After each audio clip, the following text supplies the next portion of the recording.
This story happened a few years ago when I worked in the electronics department at a small town Walmart. The store has a photo center with self-service kiosks in the electronics department, so I was usually the one manning it. This town had a large retirement community, and a lot of bored seniors would come in to use the kiosk for hours at a time, printing pictures. This was a pretty good gig. I was good at helping the customers figure out this newfangled tech, and they loved showing me all their pictures. They were mostly adorable and helped my shift go by. Then he showed up. An old man, looked to be in his 70s or 80s, with a thick European accent. He looked very sweet and unassuming. He asked for help at the kiosk, and I obliged. Delighted, he asked me to look at some pictures he took of his wife. Trigger warning, it gets graphic. I will never forget what I saw. As I plunged into his hard drive, he was talking about how he just moved here after his wife passed. Terrible accident. She had apparently fallen and never recovered. Then the photos loaded. A woman on the sidewalk. There was blood.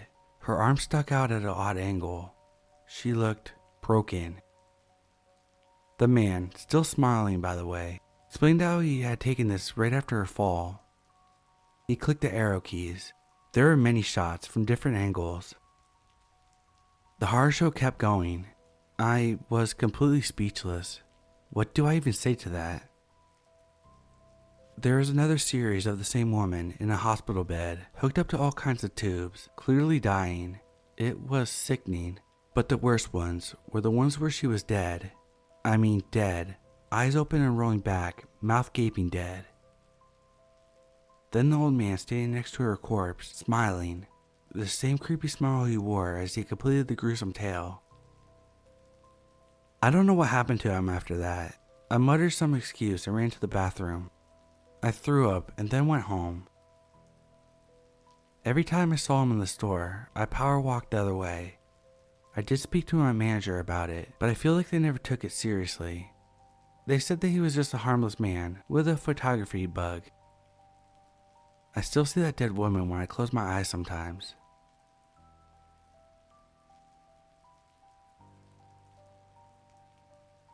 So this just happened last night, and I'm really freaking out about it.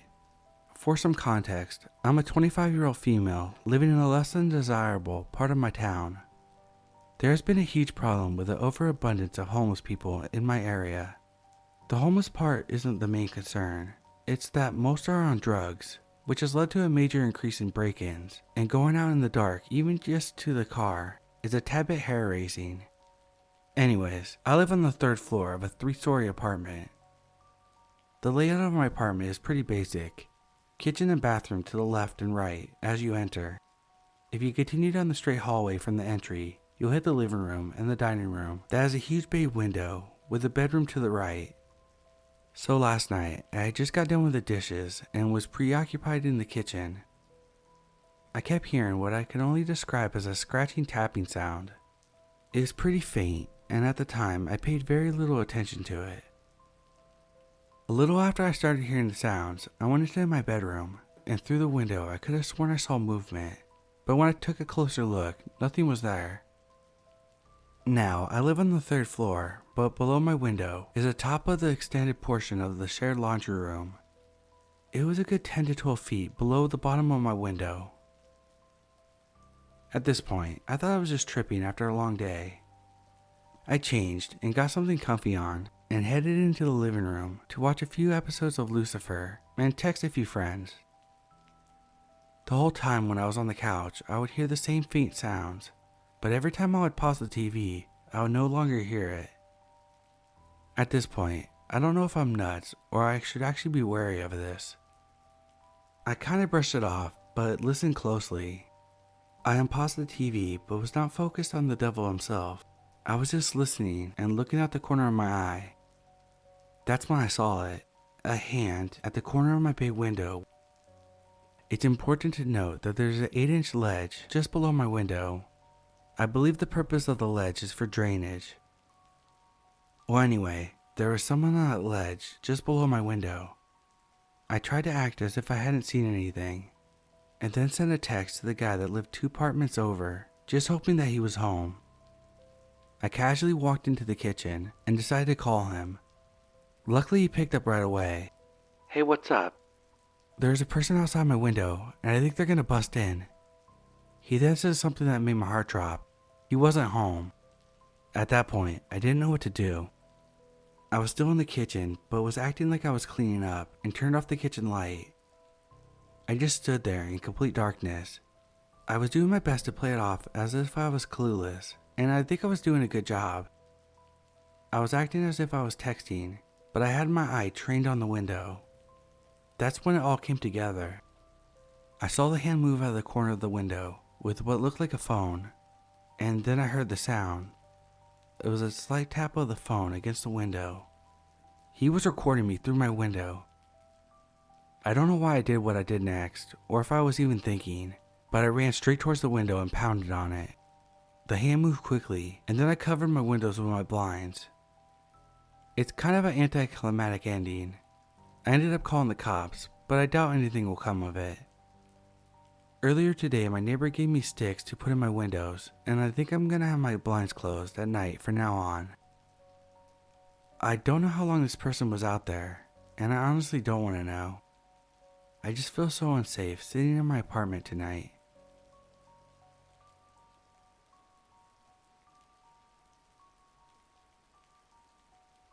My friend lived in a super rural, small country town, and I had came to spend the summer at her grandparents' house. We were both 13 at the time. We are now 22, and thought it would be a good idea to sneak out around the town, maybe stop by the park. As we were walking down this road, about 30 minutes after we left the house, we noticed someone was following us, wearing all black with a hoodie. We both got pretty creeped out and quickly rounded the corner before hiding in some dark bushes. After the guy passed us, we waited for another 30 minutes. We decided that we should probably head back to the house, so we ran there. Once we got back inside, we really couldn't get to sleep, so we did an all-nighter. The next morning, we saw on the news that a woman was stabbed, assaulted, and killed on that same exact road that we had been on that night. We can't help but wonder if that attacker was the man who had been following us. Safe to say, we didn't sneak out again after that. Extra details. We believe the man was following us because of multiple factors. 1. It was 3 a.m. and he was the only other person we saw in the area. Super rare to see anyone else that late in a small town. 2. He was wearing full black, joggers and a hoodie with the hood up. It was pretty warm out since it was summer, so it just seemed odd. 3. Every time we would stop and look back at him, he would act like he was looking at something, and then when we start walking again, he would do the same. It just seemed suspicious, and we both got a bad feeling, so we hid. Also, we did not tell the police because we were scared. We also didn't have much information to give them, other than the fact that it was a male and he was wearing all black. We didn't think that would be any help. If I was an adult at the time, I for sure would have reported something, but I was just a child.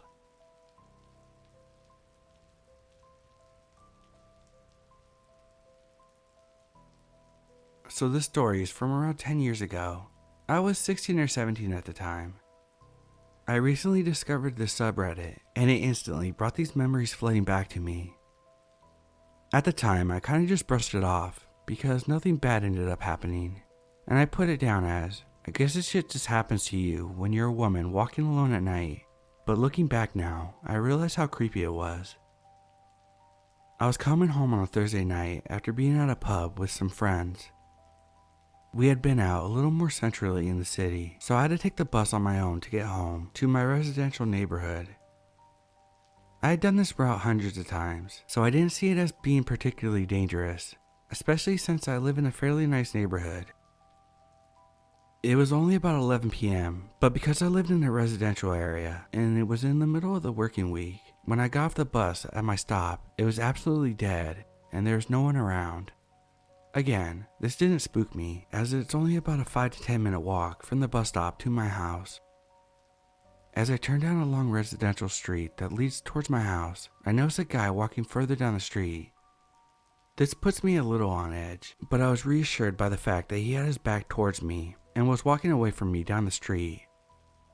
As I kept walking down the street, I noticed the guy turn around and clock me. That's fine, I thought.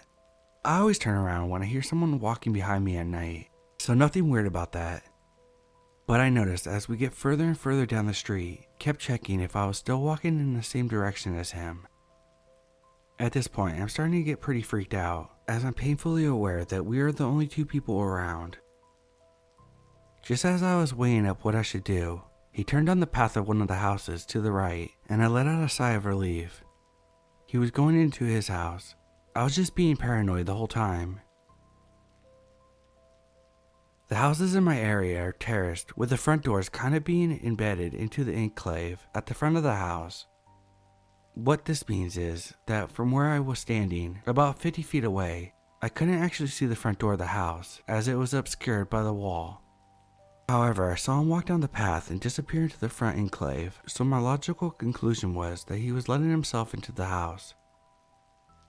I can't describe exactly what made me feel like this, but after that initial feeling of relief wore off, I suddenly got this really bad feeling, so I stopped walking and just stood there. There's a teeny voice in my head that said, "What if he was just faking you out?" The feeling became so strong that I stepped off the pavement and ducked behind a parked car and just waited.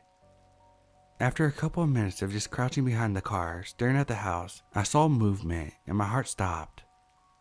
The man came back down the path, out into the street and was looking around, looking for me.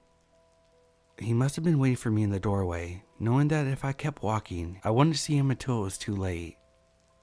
Unfortunately for him, his hiding place also meant that he couldn't see me. So when I didn't walk past as he anticipated, he came back out into the street to try to work out where I was. Looking back now, I probably should have called the police at this point, but as a scared teenager, my fight or flight brain took over, and I sprinted down one of the roads running perpendicular to the street where we were on, as I knew I could use it and take a slightly longer route home. I didn't stop running until I got home, where I quickly double locked the door behind me. Amazingly, I didn't even think to wake up my family. I literally just went to bed and then woke up the next morning and went to school. I dread to think of what would have happened if I hadn't got that bad feeling and stopped walking. Part of me thinks that on some sort of subconscious level, my brain had registered of not hearing the front door shut after the man had approached it, and therefore triggered an alarm in my head, but I had no perception of it at the time. Lesson learned: trust your gut.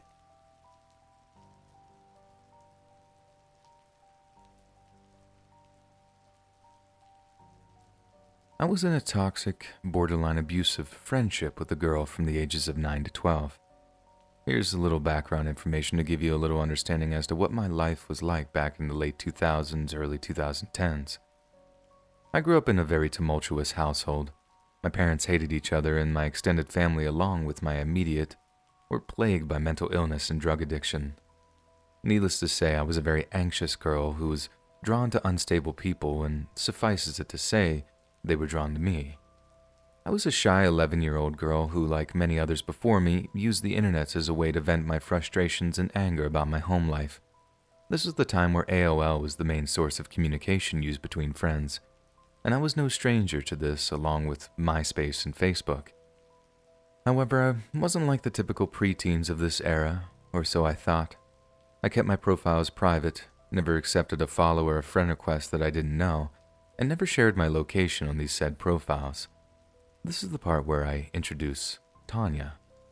Tanya isn't her name, of course, as I don't want to use her real name in case she just so happens to read this thread, watches the YouTube channel, or listens to the podcast, so we'll just call her Tanya.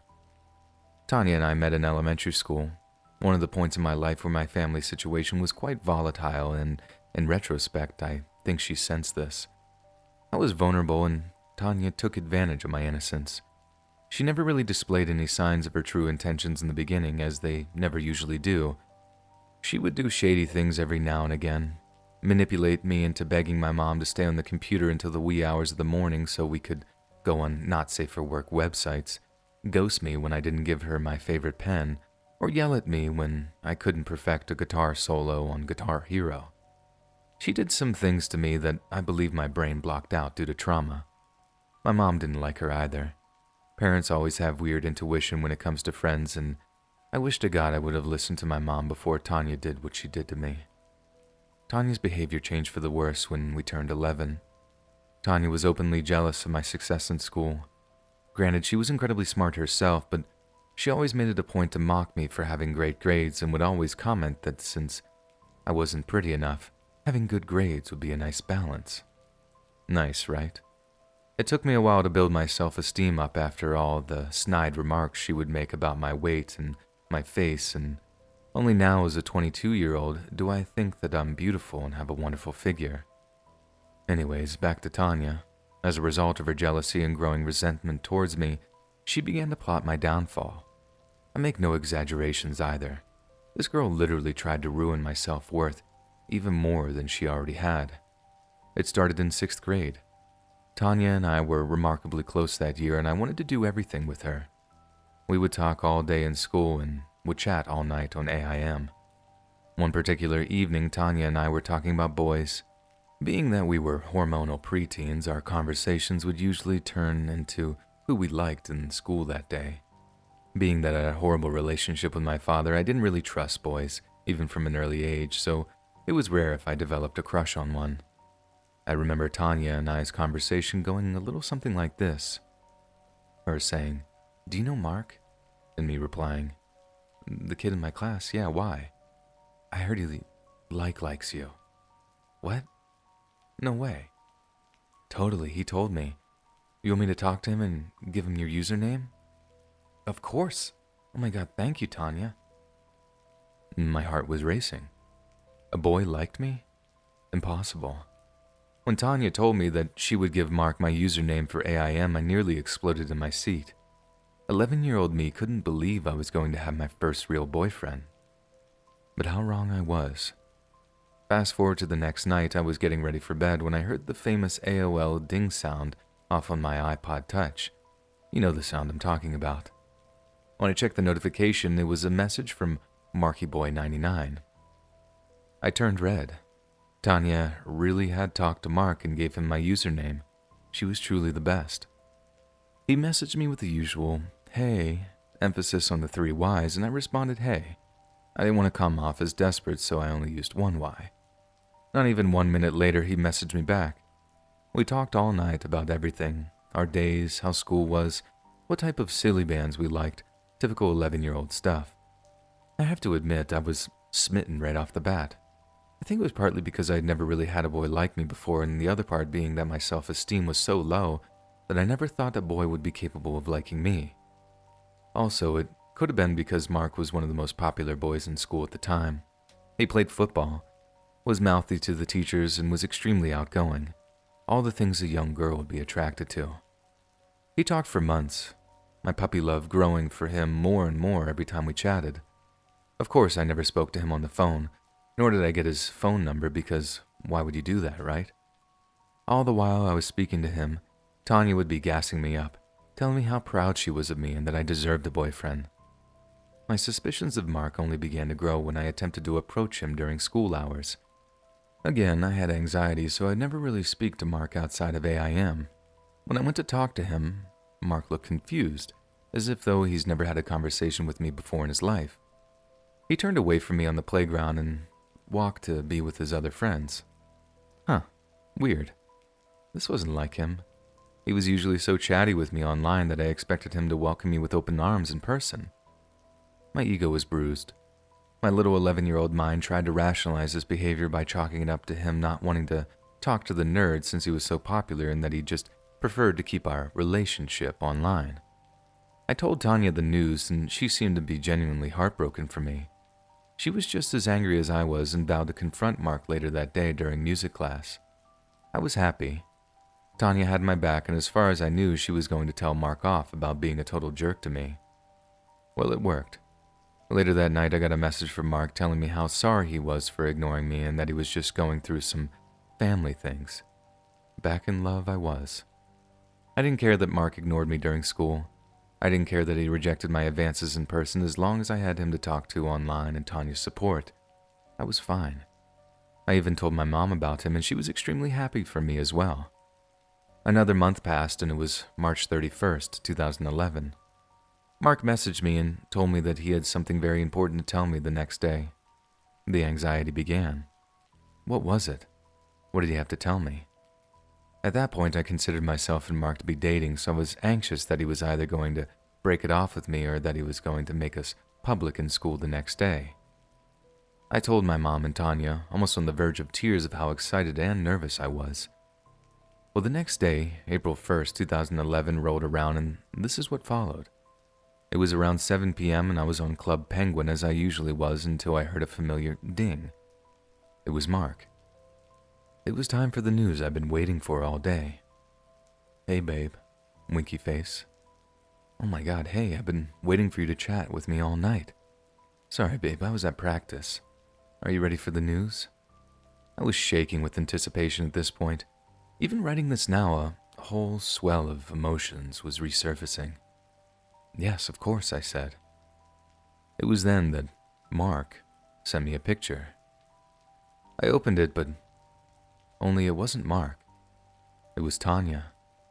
And she was holding a handwritten sign that said, Happy April Fool's Day. At first I started laughing, and I mean it was an ugly laugh. Of course, it was a prank. Tanya had gotten me so good, right? Right? Well, wrong. It was then when the realization hit me that I started to sob. I felt betrayed and like a loser. Tanya had been behind Mark all along, and she had been planning this big joke since October of 2010. She had been so jealous that she pretended to be someone else and string along my emotions when she knew I was already in a rough place mentally. She told me that I was stupid to even think that Mark would even like me in the first place, and that I was dumb for not asking for his number. Tanya had been at this for 6 months. An 11-year-old girl plotted Mark, used him to make me think that a boy liked me, and tricked me into believing that I had a boyfriend, all the while telling me when we hung out that she was happy for me and that Mark and I were a cute couple. I told my mom, who then called her mom. My mother was livid, to say the least. She told Tanya's mom to tell her daughter never to speak to me again. I was crushed. My best friend of 3 years had catfished me because she simply wanted to play a joke. I was loyal to her, and she toyed with my emotions because she could. Tanya had tried multiple times to guilt-trip me into being her friend again in the months that followed leading into 7th grade. One of the more memorable and honestly messed up times being when she messaged me a few days after my birthday in August to tell me that her mother had just died in a horrible car crash. Her body was dismembered, and they could only find her head and wedding ring. As anyone would be, I was in tears. Tanya's mother was nothing but lovely to me, and learning that she died in such a violent way was crushing to my soul. I started talking to Tanya again, asking her when her mother's funeral would be. Tanya then revealed to me seconds later, after speaking to her about the grisly details over her mother's passing, that she was kidding and was pranking me again, and that I was stupid to believe her. She even sent a video of her laughing at me. I was disgusted. Who would even say something like that? What now 12-year-old would message someone that their mother was dismembered in a car crash? She then revealed her ugly and quite frankly evil intentions when we were at the beginning of 7th grade, and she became friends with a girl named Kaylee. They both invited me to sit with them at their lunch table, and because I was desperate for friends, I stupidly accepted, only to be met with hordes of insults and laughter behind my back every chance I wasn't looking. Tanya then messaged me one night telling me to take my own life, and that the world would be a much better place without me in it. She had Kaylee tell me to go jump off of a bridge. Tanya told me that she hated me and was never really my friend to begin with, that I deserved all the pain she put me through the year prior. I again told my mom, who then called the police. She had had enough of Tanya, and so had I. For 4 years I had put up with Tanya's malicious behavior, and I just couldn't handle it anymore. My mom made me delete my AIM account, and Tanya's mom told her to never contact me again, or else. My mom also advised me to move lunch tables, but I was focused on not letting Tanya win. For the entirety of 7th grade, I sat at the same table as Tanya, only I spoke to my friends at the other side of the table. I never spoke to her, looked at her, or gave her any sort of attention. Kaylee was scared to death of me afterward too, as the police had gotten in contact with her and her family as well. It's been 10 years and I still haven't spoken to Tanya. I'm now 22 years old, have 2 bachelor's degrees, one in psychology and the other in history, and I'm now working towards a master's in clinical social work. Tanya did other things to me too, that I could write a whole other story about, but I think writing this one helped me give closure on that part of my childhood that scarred me for years. I thank God for my mom stepping in when she did, because I don't know where I'd be without her. As for Tanya, I don't know where she is or what she's doing, and I really rather not. On the off chance she stumbles upon this story, I have a message for her. Your jealousy and wishes for death upon me didn't win, and I truly hope that karma does not come around one day to bite you where the sun don't shine.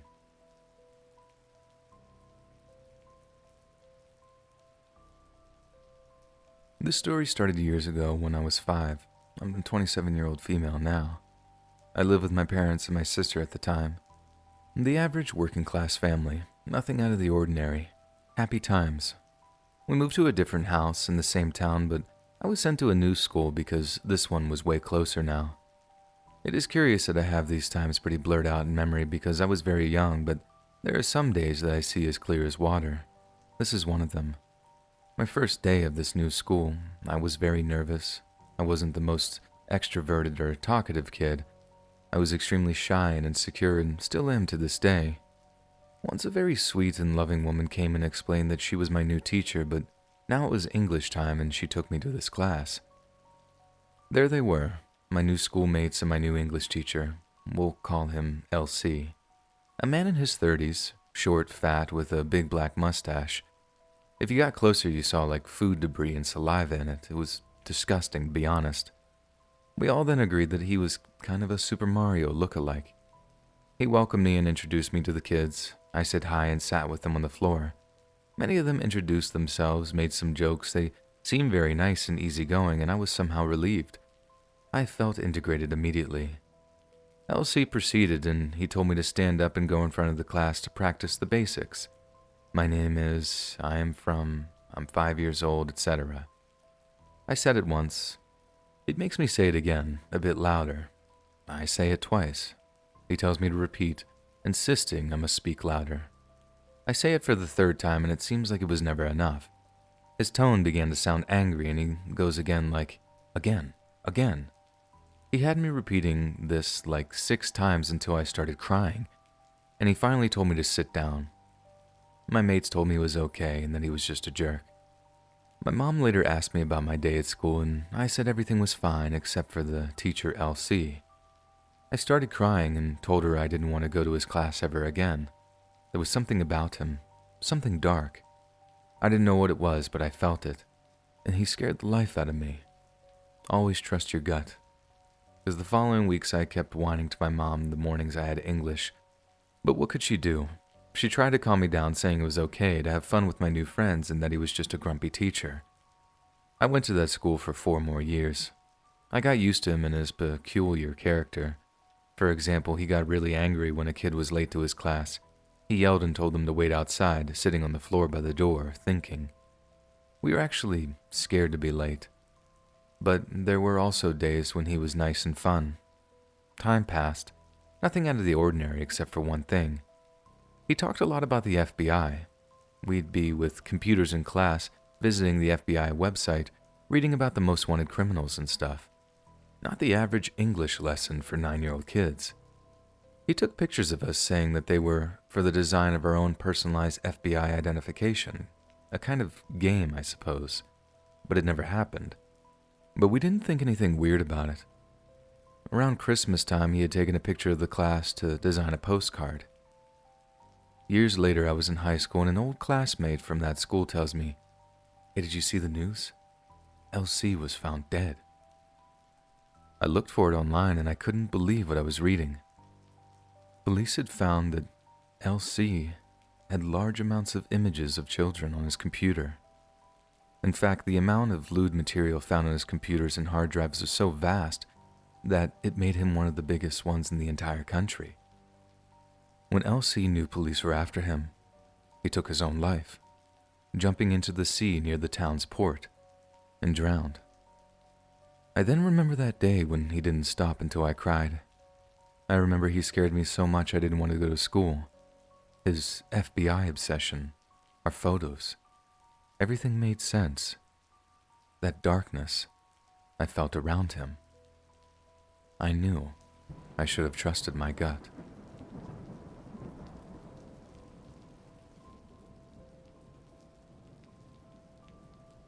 So back in the start of the year 2020, everything was as good as I hoped it would be. Well, that's what I thought until one Sunday night.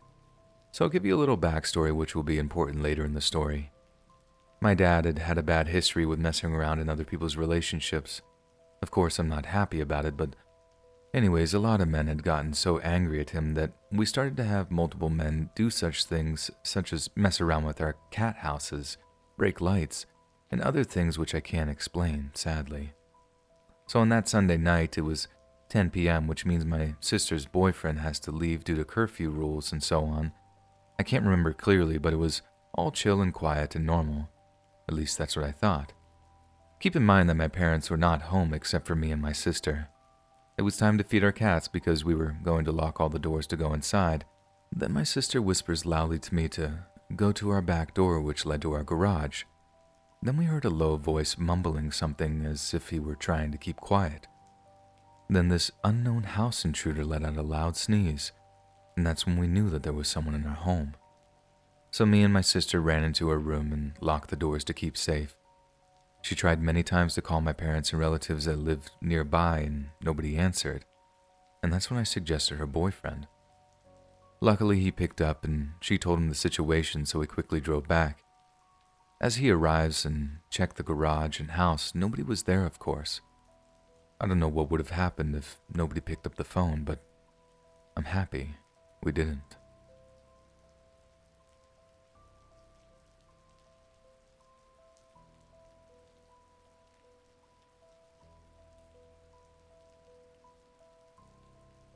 So this weekend, my girlfriend and I went to a museum. As we were walking from the parking garage to the museum, this random dude starts walking out on his phone. He quickly got off his phone and walked behind me and tried to look casual as he turned around and took a picture. We looked around and saw that no one was on the street besides us. The only other people were a family of 4 and 2 small kids. I thought maybe he was trying to take a picture of them and was even more suspicious of that. After he did his little spin move photography, he went to sit down on a bench and watched us walk in. Now my girl was freaking out about it, and I was thinking nothing of it. Maybe he was just a weirdo. If anything, maybe it was pictures of the kids, or maybe some creepy weird pictures of her because she was in a cute dress. But now, 3 days later, I'm at work, and I'm a cashier at a store. I was standing at the front of my line looking for customers ready to pay, and I see a man walking by me. He's holding his camera almost directly pointed at me at an awkward angle. I'm thinking, no way he's taking a picture of me. But as he passes me, I get a look at his phone and could tell that he was using his camera. I've been trying to rationalize and rack my brain that maybe he was taking photos of something else in the store. But the angle he came from doesn't really have anything interesting or any barcodes he would need a picture of. Why could this be happening, and why to me? Did I do something that would warrant someone taking pictures of me? If they had pictures of me, what would they even do with them? I'm just nervous and don't know who to tell and how to feel about this. Is it all in my head?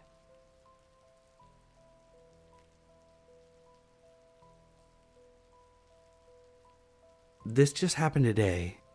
I'm a mama too, and am currently taking online classes. My husband works nights, so any errands I need to run during the day, my boys come with me.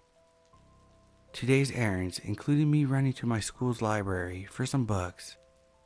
My school has multiple locations, and the closest one to me, unfortunately, is located in the sketchiest area. I figured it would be fine, since it's a college campus. I pull up, load my boys into the stroller, and headed inside.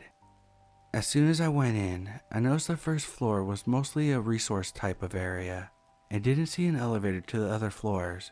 and going up the stairs with a stroller is a nearly impossible task.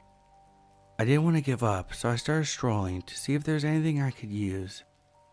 I immediately noticed a woman at the information desk looking around, if not right at me. It weirded me out a bit because there were maybe a total of 3 other people aside from the very few workers. This woman appeared to be in her late 30s, while I was in my mid-20s with 2 young children. I browsed the aisle, and then this woman moves to an information desk that was closer to me. I decided to ask for help, so I make my way to the same desk to wait my turn. This woman turns and just stares at me for a good solid 5 seconds. I was waiting for a smile or awkward small talk, but that never came. Her phone camera was also being pointed at me, so I started browsing again because I was uncomfortable. She kept looking at me, and her phone was following me. I went to hide behind some bookshelves for a bit, and then made my way to the middle of the library. The woman's finished at her desk, turns right towards me with her phone pointed at me, and is walking straight towards me, staring daggers. I'm extremely freaked out and confused. She walked right by and made her way to an elevator, which was nowhere near me. I'm not confrontational at all, which I know I need to work on, but I built up the courage to talk to the same librarian she had. I told him that I thought she was staring at me, maybe recording me, and that it made me feel uncomfortable. They told me that they couldn't see because the monitor was so big, but also, she was just looking up stuff on her phone, totally brushing it off. I ended up leaving and constantly checking over my shoulder. I know this isn't super terrifying, but for someone with anxiety, it was pretty scary. Also having my 2 young kids with me. I would love to hear if anyone has ideas of what was going on. I heard her asking for some religious book. Also, this town itself is known for drugs. I can't imagine someone actively seeking a young mom or kids would be at a college campus library on a Wednesday morning.